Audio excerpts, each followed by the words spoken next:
கிறிஸ்து இயேசுவில் பிரியமான சகோதர சகோதரிகளே, இயேசுவின் நாமத்தில் வாழ்த்துக்கள். இன்றைய நற்செய்தி மத்தேயு அதிகாரம் 11 இறைச்சொற்றொடர்கள் 25 27 வரை எடுக்கப்பட்டுள்ளது. இயேசு சிறுவர்களுக்கும் தாழ்ச்சி உள்ளவர்களுக்கும் விண்ணரசின் மறைபொருளை வெளிப்படுத்தியதற்காக தந்தையை புகழுகின்றார். தானே உண்மையான வழி, தந்தை எனக்கே எல்லா அதிகாரத்தையும் தன்னிடம் கொடுத்துள்ளார் என்கிறார். ஞானிகளுக்கும் விவேகிகளுக்கும் உண்மையை மறைத்து சிறுவர்களுக்கு வெளிப்படுத்தியது என்பது ஞானிகளை கடவுள் தாழ்த்துகிறார் என்பதன் பொருள் அல்ல. அவர்களின் அறிவு பெருமையை நினைத்து ஆணவத்துடன் உண்மையை தவிர்ப்பதை அவர் சாடுகிறார். அவர் காலகட்டத்தில் ஆன்மீக அறிவாளர்கள் அவர்களின் அறிவையும் சட்டத்திட்டங்களையும் மையமாக்கி இயேசுவின் செய்தியை மறைத்தார்கள். ஆனால் சிறுவர்கள் திறந்த உள்ளத்துடன் இயேசுவின் நற்செய்தியை ஏற்றுக்கொண்டார்கள். அறிவாளிகளின் ஆணவ அறிவை சாடுகிறார் இயேசு. தனது தெய்வீக அதிகாரத்தை 2 விதமாக இயேசு வெளிப்படுத்துகிறார்.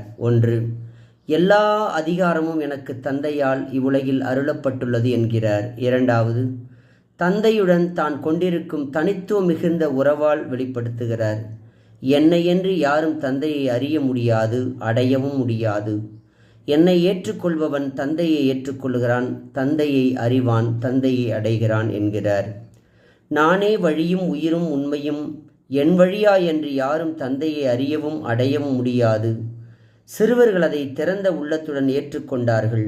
ஆனால் விவிலிய அறிவாளிகளோ சமய சட்டங்களையும் சம்பிரதாயங்களையும் கொண்டு அவைகளோடு அலைந்ததோடு எளிய வழியாகிய இயேசுவின் வழியை ஏற்க மறுத்தார்கள். ஆகவே தான் இயேசு இவ்வாறு கூறுகிறார்: வழியும் வாழ்வும் உயிருமான இயேசுவை நாம் மனதார ஏற்றுக்கொள்ளும் பொழுது சிறுவர்களை ஏற்றுக்கொண்டது போல இயேசு நம்மையும் ஏற்றுக்கொள்ளுவார்.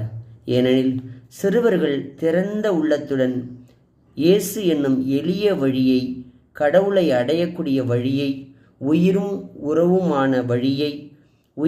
உறவுமான வழியை, இயேசுவை அவர்கள் திறந்த உள்ளத்தோடு ஏற்றுக்கொண்டார்கள்.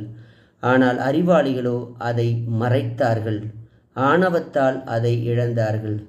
நாம் இயேசுவை ஏற்றுக்கொள்ளுகின்ற பொழுது தந்தையை ஏற்றுக்கொள்ளுகிறோம். இயேசுவை அறிகின்ற பொழுது தந்தையை அறிகிறோம். இயேசுவை உணர்கின்ற பொழுது தந்தையை உணர்கிறோம். இயேசுவையோடு இருக்கின்ற பொழுது தந்தையோடு இருக்கிறோம். ஏனெனில் என் வழியாய் என்று யாரும் தந்தையை அடைய முடியாது என்கிறார்.